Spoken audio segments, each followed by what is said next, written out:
ముఖ్యమంత్రి గారి ఆదేశాల మేరకు రివ్యూ మీటింగ్ పెట్టి ప్రభుత్వ పరంగా ఈరోజు వివిధ డిపార్ట్మెంట్ వారి యొక్క కోఆర్డినేషన్ తోని ఈ యొక్క ఉత్సవ కమిటీ యొక్క కోరిక మేరకు మరి ఏర్పాట్లని ముఖ్యమంత్రి గారి యొక్క పర్యవేక్షణలో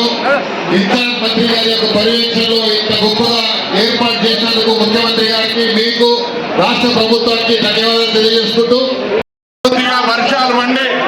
వాడి పంటలతో రైతాంగం బాగుండాలి, పిల్ల పాపలతో ఆరోగ్యంగా ఉండాలని ఆ గణేష్ మహారాజుని పూజించే ఈ ఆలయ నిర్వహణ కమిటీ 71 సంవత్సరాల క్రితం మహాగణపతిగా రోజు రోజు లక్షలాది మంది భక్తులకు ఆశీర్వచనం ఇస్తూ విశ్వాసంతో ఎటువంటి విఘ్నాలు లేకుండా అన్ని కార్యక్రమాలు అందరి కార్యక్రమాలు విజయవంతంగా కొనసాగే విధంగా ఆ భగవంతుడి యొక్క ఆశీర్వచనాన్ని కోరుతూ తెలంగాణ ప్రజలందరూ కూడా తెలంగాణ ప్రజాపాలన ప్రభుత్వం గౌరవ ముఖ్యమంత్రి రేవంత్ రెడ్డి గారి తరఫున కేబినెట్ తరఫున గౌరవ స్థానిక శాసనసభ్యులు నాగేంద్రన్న గారి తరఫున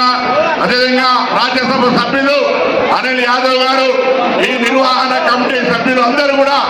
భక్తులందరికీ అన్ని రకాల సౌకర్యాలు ఎటువంటి ఇబ్బందులు లేకుండా స్థానిక పోలీసు జిహెచ్ఎంసీ అన్ని శాఖలకు సంబంధించిన వారితో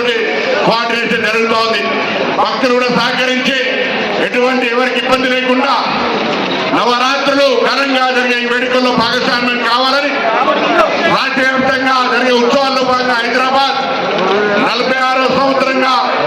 మహాన్ని కలిపి జరిగేటువంటి యొక్క నిమజ్జన కార్యక్రమాల్లో కూడా మరి ప్రభుత్వ తరఫున ఏర్పాటు జరుగుతాయి. మొన్నటి దాకా బోనాల ఉత్సవాలు జరిగినాయి. ఈ నవరాత్రుల గణేష్ ఉత్సవాలు కూడా విజయవంతంగా జరిగి భగవంతుని ఆశీర్వచనంతో రాష్ట్ర ప్రభుత్వము ప్రజలు అందరూ కూడా క్షేమంగా ఉండాలని మరొకసారి జై బోలో గణేష్